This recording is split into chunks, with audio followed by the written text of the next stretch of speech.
Hello.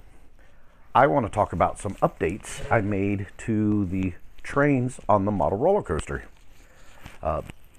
During my video showing how I built the trains, I showed that I had upstop dogs. They were just kind of these aluminum pieces of metal that rode underneath the rails to keep the train on the tracks.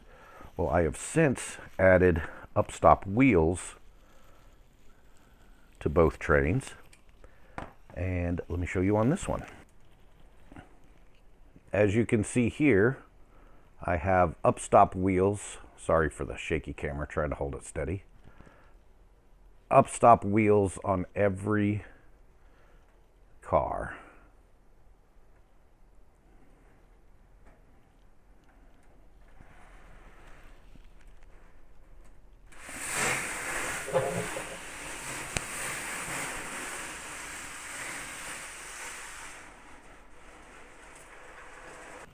What I want to do is remove one of the upstop bogies off of this train and show you the various parts, the bearings, the drill bits, the screws that I used to do this, because they're kind of interesting. They're really, really small. So let's get to it.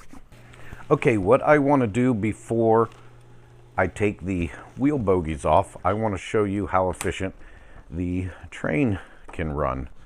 So what I'm going to do is take about half of the train. Oh, wow, that's tight.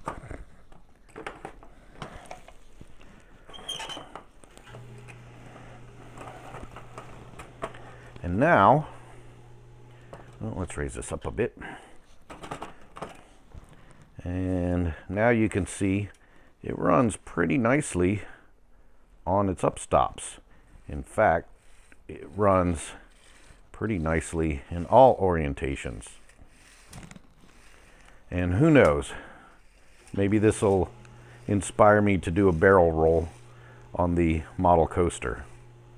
Now, don't quote me on that. I'm only maybe fantasizing about giving it the RMC treatment. Oh, while I have the track, I want to talk about this piece. This is a piece of wood cut from a paint stir stick, like the kind you'd get at a hardware store. Oh, yep. Nope, not sponsored. I just cut this piece out, and my track gauge is 1.25 inches. I've got my micrometer set to 1.25, and you can see those are right about on center, 1.25, and there we go, about 1.25 inches. And the way that worked is, as you're laying track and about to solder some cross ties, this will help make sure the rails are the same distance apart. Now, the cars themselves have a little bit of slop in them. So for this model, the tolerance isn't critical, but it also helped me set where to drill for the guide wheels. And I guess while we're here, let's take a look. The track gauge is, let's see, that's 0.1, oops, a little over, like 0.127, I guess, 1.126. So what it is 1/8 inch copper tubing, or in this case, this is 1/8 inch brass, because I wanted it to stay straight for the storage track. Now, let's take off one of the wheel bogies.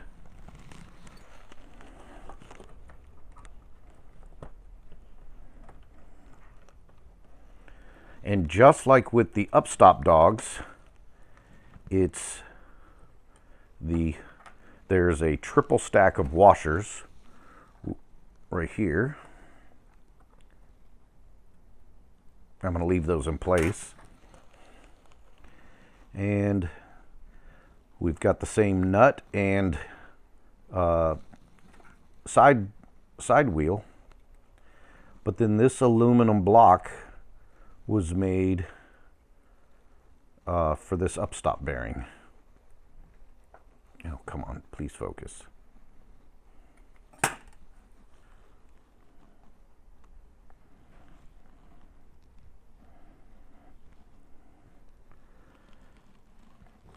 And the way I made that, I had this aluminum channel, which is, I don't remember, I'm going to guess about an 1/8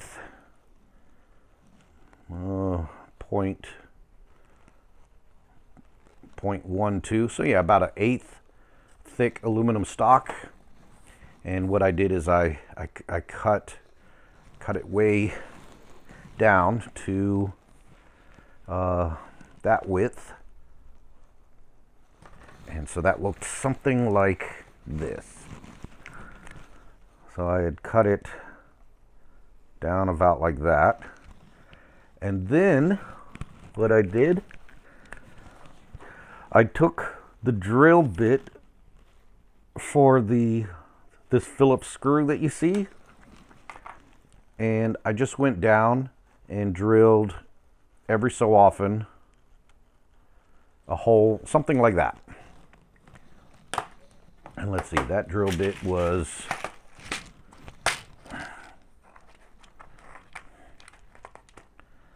oh, let go. All right, so both of them came with me. So that drill bit was this size. And let's see if the markings are on here. These are all number 2 screws. So it's this size screw, the number 2, and you can see some of my extra washers. Oh, awesome, excellent. I didn't realize I had some of these in here. This is great. This, yes. Here's some extras that I made, perfect. So what I had done was I drilled the hole, as you can see here, and then using a countersink bit, countersunk all the holes enough so that that screw would sit lower than flush. And then in the sides, and I still did this all connected, drilled all the holes, countersunk them, and then in the side where I could get close to it, I drilled a hole down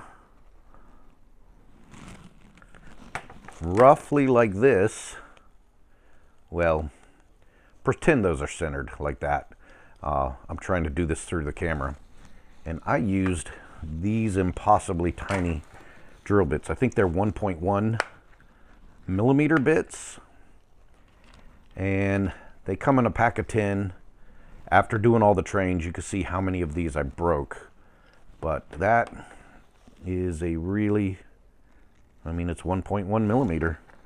And so that's how I made these holes here. By the way, I got these through AliExpress. I thought I was ordering 10 of them, and instead I was ordering 10 packs of 10. And it was still only like $6 or something. So next, after that hole was drilled, and keep in mind these are all linked together, still on the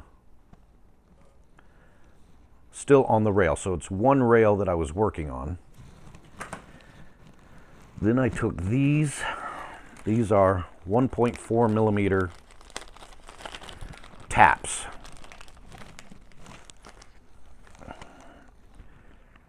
And I did break one of these, but if you go really slowly, using a pair of channel locks on this bit so I can grab it, I took the rail and I just started it, backed it out, and kept going forward, back, forward, back. Aluminum is really grabby, so I had to pull this out a lot and clean these flutes out. Otherwise, it would bind up, and That's how I broke the bit. So these are 1.4 millimeter taps. And here are the bearings. The bearings are 1.5 by 4 millimeters by 2 millimeters. And so that means a 1.5 millimeter opening by 4 millimeters across by 2 millimeters wide. So 4 millimeters outside diameter. But gosh, look at that little thing.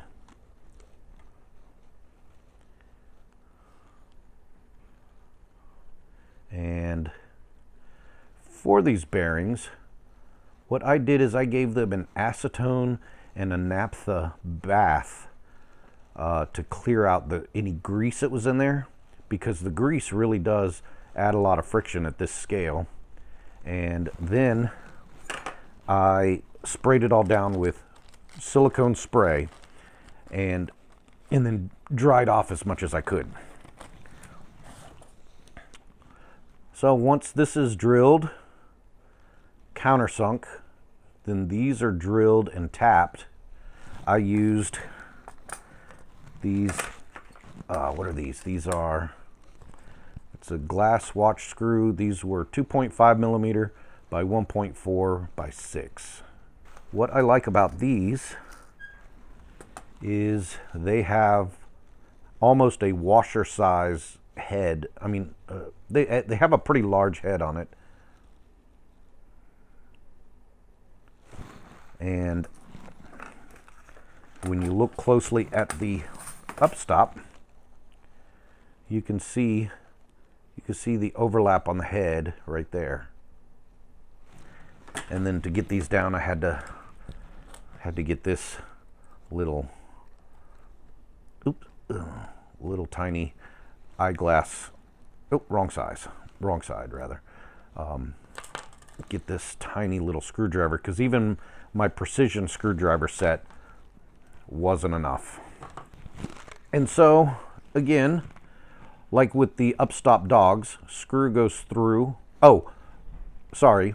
Once these were drilled and tapped, I then cut them all apart into these just these little metal tabs here, and then kind of shaped them a little bit with the file. They're not really pretty, but you know, just kind of made them look all alike.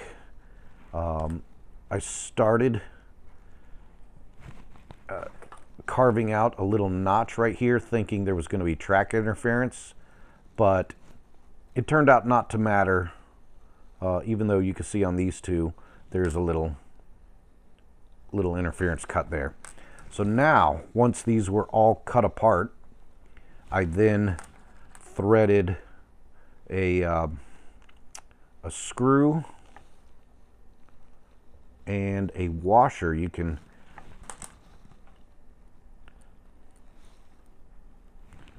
ooh, that's tiny. So there you go. You can see the washer right inside there. Come on. There. So washer, bearing, and then screw. Got those all snugged down. Make sure the bearings still turn freely. Then took the existing screw, bearing, and nut off of the each of the undercarriages and replaced the aluminum upstop dog with this.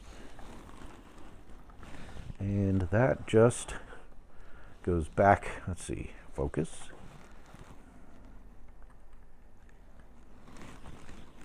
Wow, this is hard to do through a camera. Let's see, will that let me zoom?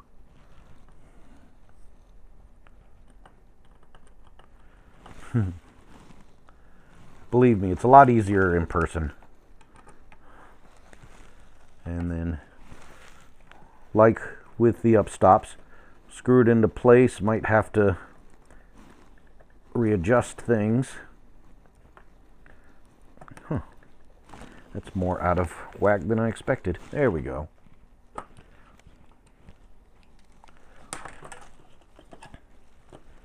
And so you've got the upstop over the wheel, or under the wheel, I guess I should say.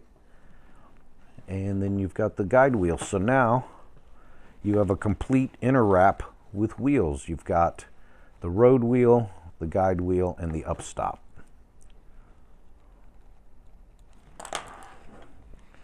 And you can see how, whoops, how that fits on the track there. There's a, like I said, there's a little bit of play on this, but still runs pretty great. Now all I need to do is get this linkage snapped back together. There we go.